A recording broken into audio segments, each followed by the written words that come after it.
मेरी शादी को अभी 3 दिन ही गुजरे थे। मेरे ससुर ने मुझे आवाज़ देकर पुकारा। मेरे ससुराल में बस मेरे ससुर ही रहते थे और मेरे पति ने शादी के बाद मुझे ख़ास तौर पर कहा था कि मेरे पापा को गुस्सा बहुत आता है, उन्हें कभी किसी बात से इनकार मत करना, वरना वह गुस्से में पागल हो जाते हैं। और 3 दिन से मैं भी यही देख रही थी। जब भी वह मेरे पति अतुल को एक आवाज़ देते तो मेरे पति की तो जैसे रंगत ही उड़ जाती थी, एकदम से घबराहट सी हो जाती और फट से वह कमरे से बाहर निकल जाते थे। अपने पति की वह हवासी देखकर मेरे दिल में भी ससुर का बड़ा रोब था। गुस्से में तो वह वाकई रहते थे।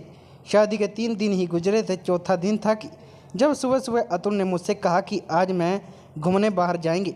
मैं भी खुश थी, लेकिन उस वक्त मेरे ससुर ने अतुल को पुकारा था। वह फ़ौरन से कमरे में चले गए। बाहर से मुझे अपने ससुर के चीखने चलाने की आवाज़ आ रही थी। कह रहे थे कि 3 दिन शादी के हंगामा गुजर गए, तुम्हें एहसास भी है कि फैक्ट्री में तुम्हारे ना होने की वजह से इतना नुकसान हो सकता है, और आज फिर तुम छुट्टी करके बैठ गए। अभी के अभी फैक्ट्री पहुंचो, सारे के सारे वर्कर्स के सर पर खड़े रहो ताकि वह ठीक से काम करे। तुम्हारी शादी मैंने इसलिए नहीं कि तुम कमरे में ही घुसकर बैठे रहो, और अपनी पत्नी से भी कह दो कि किचन की जिम्मेदारी संभाल ले। यहाँ कोई और औरत नहीं है जो उसके नखरे उठाएंगे। यह सुनकर मुझे गुस्सा तो बहुत आया था। अभी 3 दिन ही हुए थे हमारी शादी को, और इन 3 दिनों में ही नाश्ता बनाकर देती थी, जिस पर मेरे ससुर जी खामियां निकाल चुके थे। लेकिन अतुल ने मुझे प्यार से मोहब्बत से यही समझाया था कि पापा की बात का बुरा मत मानना। 3 दिन तो मैं इसी सोच में उलझी रही कि ससुर का मिजाज आखिर ऐसा क्यों है। लेकिन आज तो शोर शराबा मेरे ससुर ने मचाया था। मैं तो बहुत घबरा गई थी। अतुल जब कमरे में दाखिल हुए तो उनका चेहरा बुझा हुआ था।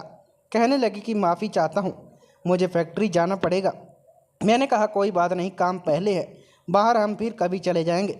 मैंने भी नाराज नहीं जताया। अतुल तो अपनी फैक्ट्री पर चला गया था।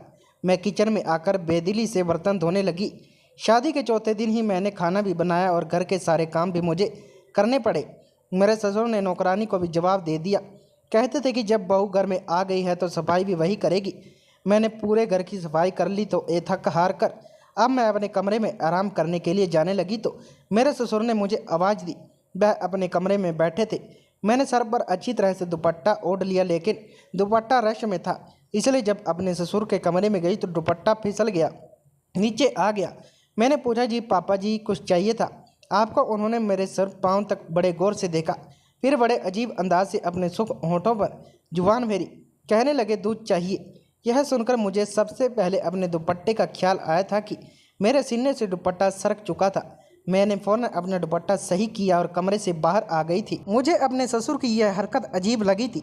ससुर तो बाप की जगह होता है और बाप कभी भी बेटियों को सर से पाँव तक इस तरीके से नहीं देखता। मैं फ़ौरन किचन में आ गई। मेरा दिल ज़ोर ज़ोर से धड़क रहा था।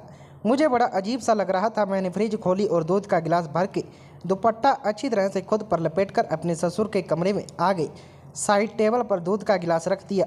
इससे पहले कि मैं कमरे से बाहर जाती, ससुर मुझसे कहने लगे कि थोड़ी देर मेरे पास बैठा करो, बात कर लिया करो। घर में अब तुम्हारे अलावा तो कोई और होता नहीं, और मैं बड़े दिनों से अकेला था और अकेला ही बैठकर बोर हो जाता हूँ। यह सुनकर मैं परेशान सी हो गई थी। मेरे ससुर के कमरे में सिर्फ एक बेड था, अलमारी थी, बैठने के लिए अलग से कोई कुर्सी नहीं थी, इसलिए मुझे मजबूरन ही बेड के किनारे पर ही बैठना पड़ा। वह मुझे इधर उधर की बातें करने लगे, लेकिन जैसे ही उन्होंने दूध का गिलास पकड़कर मुंह को लगाया तो फ़ौरन उसे पीछे हटा लिया। कहने लगे इतना ठंडा दूध यह मैं नहीं पी सकता, मुझे तो गर्म गर्म दूध पसंद है। यह कहते हुए फिर उनकी नज़रें मेरे चेहरे से होते हुए मेरे पूरे बदन पर फरने लगी। उनकी नज़रों में ना जाने ऐसा क्या था कि मैं उलझन का शिकार होने लगी थी। मेरे हाथों में से पसीने उतरने लगे थे, चेहरे पर पसीने के कतरे साफ दिखाई लेने लगी थी। कहने लगे जाओ ना, इसे गर्म करके ला दो। मैंने दूध का गिलास पकड़ा और खड़ी हो गई।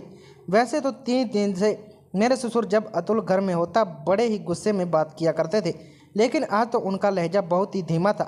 लग ही नहीं रहा था कि यह मेरे वही ससुर हैं जो 3 दिन से अतुल को चिल्ला चिल्ला कर बुला रहे थे, गुस्से से अतुल से बातें कर रहे थे, डांट रहे थे। मैंने दूध को पतीली में डालकर जरा सा गर्म किया, फिर गिलास में डालकर अपने ससुर के पास ले गई। जैसे ही मैंने गिलास उनके आगे बढ़ाया, उन्होंने गिलास के साथ मेरा हाथ भी थाम लिया। मुझे तो जैसे पूरे बदन में करंट सा लगने लगा। मैंने फ़ौरन घबराकर हाथ पीछे करना चाहा तो उन्होंने मेरा हाथ छोड़ा नहीं। कमरे से बाहर जाने लगी तो कहने लगी कि अरे बाहर कहाँ जा रही हो, बैठो ना मेरे पास, मुझसे बातें किया करो। यह तन्हाई का डांस तो मुझे अब और ज़्यादा डसने लगा है। यह कहकर ससुर ने डंडी आह भरी। मुझे अब और भी ज़्यादा अजीब सा लग रहा था।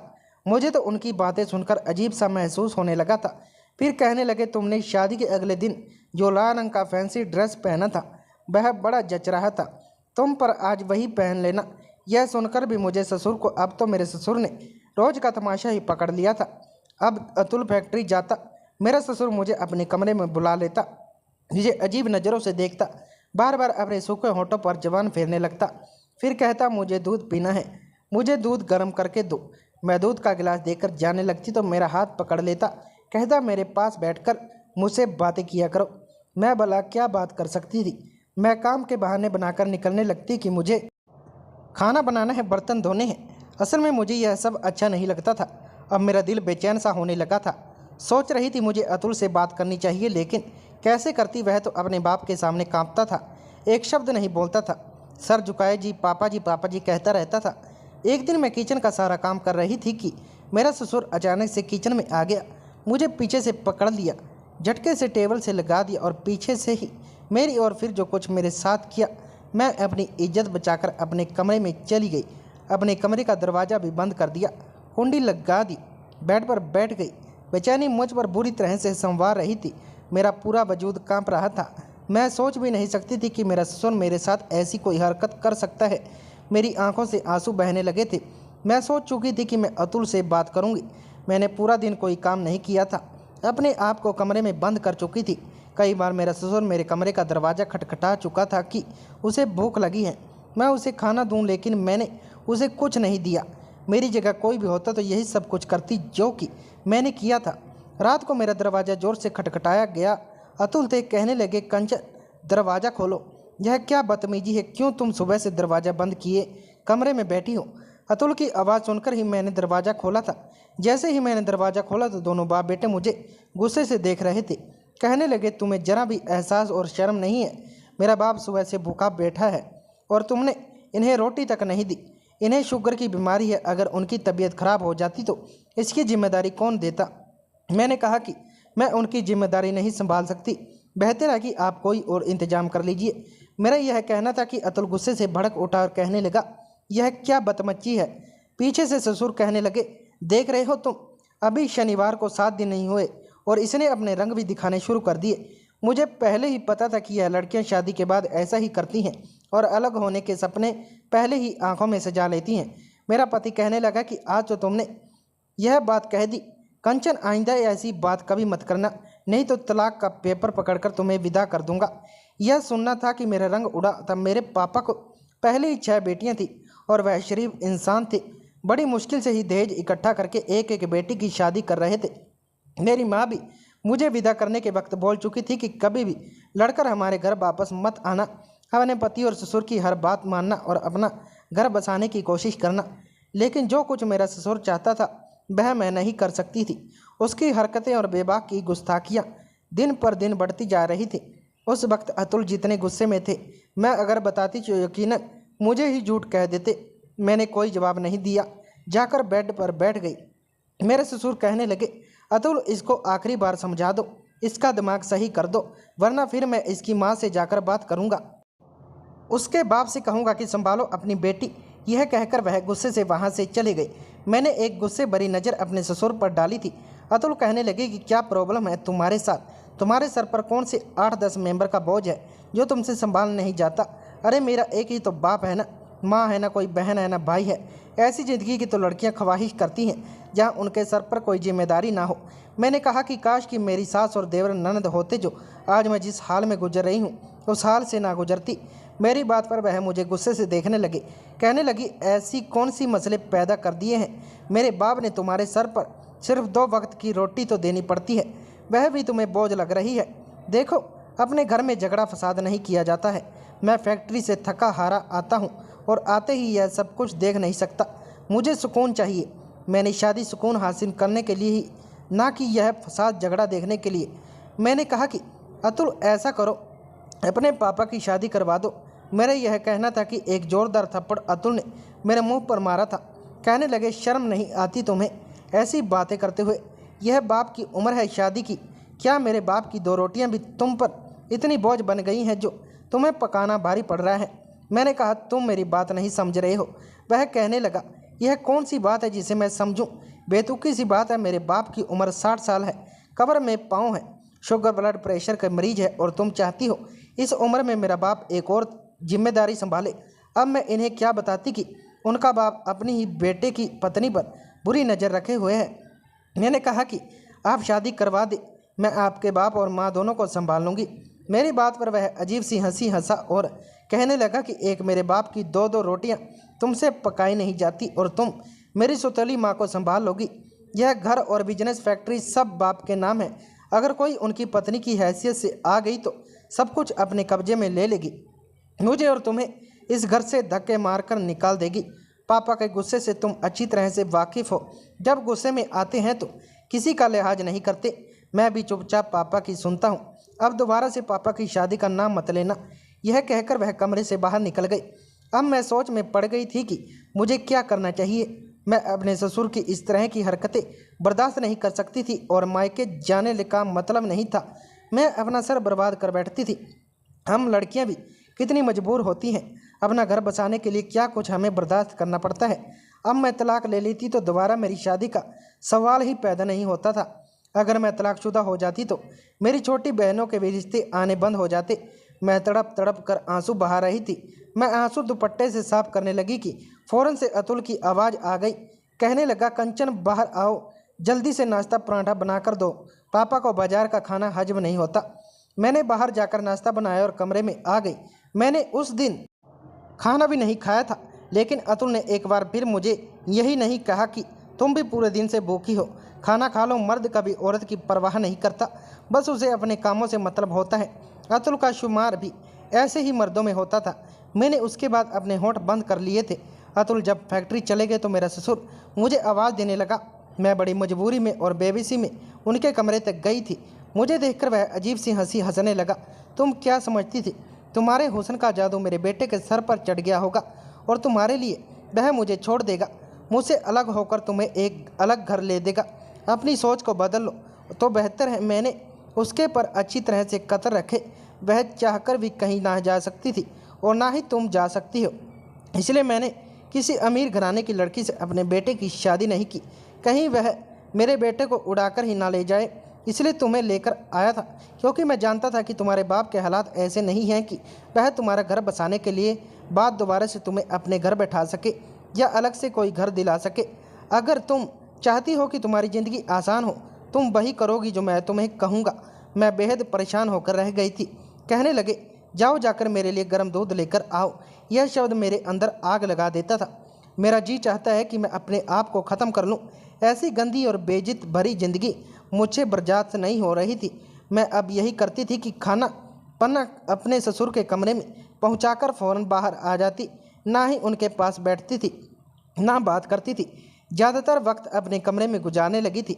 एक दिन तो हद ही हो गई। मेरे ससुर ने अतुल का ही लिहाज नहीं किया। रात को खाना खा रहे थे। मैंने अपने ससुर की फरमाइश पर बिरयानी बनाई थी।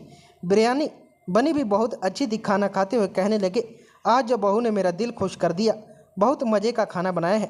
अतुल यह सुनकर मुस्कुराने लगा, मुझे गौरव भरी निगाहों से देखने लगा, लेकिन मुझे जरा भी खुशी नहीं हुई थी। फिर जब मेरे ससुर ने 1000 निकाले और मेरे तरफ बढ़ाए, कहने लगा, यह लो तुम्हारा इनाम, इसे रख लो। लेकिन मैं इनकार कर दिया। मैंने कहा, मैं अपना फ़र्ज निभा रही हूँ, मुझे यह नहीं चाहिए। मेरा इनकार करना कि अतुल मुझे घूरने लगा। कहने लगा, पापा अपनी खुशी से दे रहे हैं, इनकार नहीं करते, रख लो ना। चाहते हुए भी मैंने 1000 पकड़ लिए। मैं बर्तन उठाने के लिए जैसे ही खड़ी हुई तो मेरा ससुर भी खड़ा हो गया। मेरी तरफ बढ़कर मुझे अपने गले लगा लिया और मेरे माथे पर चूम लिया। मैं तो यूं कि जैसे पत्थर की मूर्ति बन गई थी। कहने लगा, मैं तुम्हारे बदले हुए रवैये पर बहुत खुश हूँ। ऐसे ही रहोगी तो बहुत जल्द मेरे दिल में जगह बना लोगी। यह कहकर वह अपने कमरे में चले गए। मैं अतुल को देख रही थी, जिसके चेहरे पर कोई भी असर नहीं था, लेकिन मुझे यह चीज़ बहुत बुरी लगी। मैंने कहा कि पापा, यह कौन सा तरीका है? मैं उनकी सगी बेटी नहीं हूँ, उनको मुझसे दूरी रहकर बात करनी चाहिए। उनका क्या हक बनता है मुझे अपने सीने से लगाने का? ईश्वर ने भी तो एक उम्र के बाद बाप और बेटी को भी दूरी रखने के लिए कहा है, और माँ बेटे को भी मेरी इस बात पर अतुल भड़क उठे। कहने लगे, तुम इतनी छोटी छोट की मालिक हो सकती हो, मैंने कभी सोचा भी नहीं था। मेरा बाप तुम्हें अपनी बेटी समझता है। क्या हुआ जो उसने तुम्हें जरा सा हाथ लगा दिया, तुम्हारे सर पर प्यार कर लिया? अजीब लड़की हो तुम। बजाय पापा के दिल में जगह बनाने के तुम हर बात पर तराज करती हो। वह धीमे लहजे में मुझे घूर कर बोल रहा था। कहने लगा, शुक्र करो कि पापा ने यह बातें नहीं सुन ली, वरना मुसीबत हो जाती। सर पर फिर उंगली उठाकर मुझे चेतावनी देने लगा। कहने लगा, मैं तुम्हें आखिरी बार समझा रहा हूँ, कंचन अपना रवैया पापा से ठीक रखो। रोने लगी। मैंने कहा, अतुल मेरी बर्दाश्त की हद ख़त्म हो चुकी है। ऐसा करो, मुझे जहर लाकर दे या अपने बाप की शादी करवा दो। यह कहकर मैं अपने कमरे में चली गई। कुछ देर बाद ही बाहर डोर बेल बजी थी। फिर बाहर शोर की आवाज़ आने लगी। मैं कमरे से बाहर आई तो मुझे पता चला कि मेरा एक देवर भी है, सऊदी में एजुकेशन हासिल करने गया था और वह वापस आ चुका है। वह भी अपनी पत्नी के साथ। मेरे देवर ने वही शादी कर ली थी और मेरा ससुर उससे नाराज़ था, इसलिए उसे घर आने की इजाज़त नहीं दी थी। और न ही इस बात का हमें कुछ मालूम था कि अतुल का कोई भाई भी है। मैं उन दोनों पति पत्नी को देखकर हैरान थी। मेरे ससुर अभी भी गुस्से में खड़े थे। कहने लगे, अगर अपनी मर्जी से शादी की थी तो फिर उसे यहाँ वापस क्यों लाए हो? वहीं रहते। वहीं हाथ जोड़कर माफ़ी मांगने लगा। फिर अतुल ने भी कहा कि पापा गुस्सा जाने दीजिए, जो होना था वह हो चुका है, सूरज को गले लगा लीजिए। बहरहाल अब मेरी देवरानी भी आ चुकी थी। काफ़ी खूबसूरत थी, दुबली पतली सी लड़की थी। मैं भी शुक्रगुजार थी कि अब घर में भी मैं अकेली नहीं। मेरी देवरानी काफ़ी खुश मिजाज और बातूनी किस्मत की लड़की थी, मेरे साथ घुल मिल गई थी। सूरज अतुल के साथ फैक्ट्री जाने लगा था। मेरे ससुर का ध्यान मुंह से हटकर अब देवरानी की तरफ हो गया था। एक रात खाना खाने के दौरान कहने लगी कि अब मेरे सारे काम छोटी बहू करेगी। वह भी खुशी खुशी तैयार हो गई। कहने लगी, ठीक है पापा, आपको जो भी चाहिए होगा आप मुझे मांगा करें। सूरज भी यह सुनकर मुस्कुराने लगा। लेकिन कुछ दिन गुजरे कि एक बार मेरी देवरानी सुषमा जब ससुर के कमरे में बाहर आई तो बड़ी बदहवास से बार बार अपने चेहरे का पसीना पहुँच रही थी। मैं समझ सकती थी कि वह किस तकलीफ से गुजर रही है। वह किचन में जाकर चुपचाप बर्तन धोने लगी। मैंने पूछा, क्या हुआ? तो कहने लगी, मुझे पापा की याद बड़ी अजीब लगती है। अजीब नज़रों से देखते हैं, कभी हाथ पकड़ लेते हैं, कभी झटके से गले लगा लेते हैं, कभी अपना अजीब सी बातें करते हैं, जिसे सुनकर मेरी कानों की लो तक लाल हो जाती है। कहने लगी, मैं तो सूरज से बात करूंगी। वह तो कहते थे कि उनके पापा बहुत अच्छे हैं, लेकिन यह तो बात पर मुझे अजीब अपने तरीके करते हैं, मुझे अपने पास लेने की कोशिश करते हैं। मुझे यह सब अच्छा नहीं लगता। मैंने कहा कि यह दोनों भाई कभी भी अपने बाप की बात नहीं टालेंगे। मैं भी इस तकलीफ से गुजर रही थी, लेकिन अतुल ने मेरी कभी नहीं सुनी। वह कहने लगे, लेकिन मैं तो सूरज से साफ कह दूंगी, अगर पापा ने यही बर्ताव रखा तो मैं उसे कहूँगी कि अलग घर ले। वही झगड़ा फिर से शुरू हुआ था, जो कि मेरे और अतुल के बीच हो रहा था। सूरज कहने लगी, तुम्हारे साथ 2 साल बाद देश अकेला ही रह चुका हूँ। अब मेरे घर में तुम्हें 4 दिन पापा को रोटी क्या बनाकर देनी पड़ी। तुमने एक नया ड्रामा शुरू कर दिया। वहीं वाकई बहस शुरू हुई। अतुल के मेरे साथ होती सुषमा डाइवोर्स मांगने लगी थी। उस रात अतुल जब कमरे में आए तो काफ़ी चुपचाप सा लग रहा था। मैंने कहा कि अतुल, अभी भी आप यही कहेंगे कि मैं गलत थी? जो शिकायत मुझे पापा से थी, मैं आज सुषमा को भी यही। इसका मतलब नहीं पापा भी गलत है। मैं आपसे सच कह रही हूँ, उन्हें एक पत्नी की ज़रूरत है। बेशक उनकी 65 साल है। आप चाहते हो अपनी मम्मी की मृत्यु के कुछ साल बाद ही उनकी शादी करवा देते, ताकि वह हमें सच में बेटे ही समझते। मेरी बात शायद अब अतुल के अकल में आ गई। एक बार उन्होंने पापा से दूसरी शादी के लिए कहा तो पहले तो वह नाराज़ हुए। कहने लगे, मैं इस उम्र में शादी करूंगा, क्या तुम लोगों का दिमाग खराब है? अतुल ने कहा कि एक विधवा औरत और अगर आप सहारा देंगे तो इसमें कोई हर्ज की बात नहीं है। वह औरत 40-50 साल की है और भाइयों की मेहरबानियों पर बड़ी मुश्किल की ज़िंदगी गुजार रही है।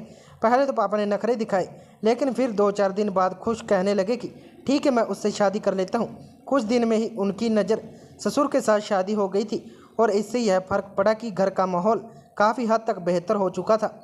अतुल अब मुझे खुद कहते थे कि तुमने ठीक कहा था, पापा को एक पत्नी की ज़रूरत थी। मेरी नई सास ससुर का बहुत ख्याल रखती थी। अब मेरे ससुर की नज़रें हम पर बेबाक सी नहीं उठती थी। हमारे समाज में यह चीज़ भी बहुत आम हो गई है कि अगर आप बाप की उम्र ज़्यादा हो जाए तो औलाद उन्हें दूसरी शादी नहीं करने देती, और जिसकी वजह से ऐसी मुश्किलात का सामना आने वाली बहू को करना पड़ता है, जैसे कि मुझे और सुषमा को करना पड़ा था। तो दोस्तों, अगर आपको यह कहानी पसंद आई है तो वीडियो को लाइक करें और स्टोरी चैनल को सब्सक्राइब करें और बेल आइकन पर क्लिक करें और इस चैनल पर ऑल पर सेट करें, आपको नई वीडियो की सूचना तुरंत मिल जाए। धन्यवाद।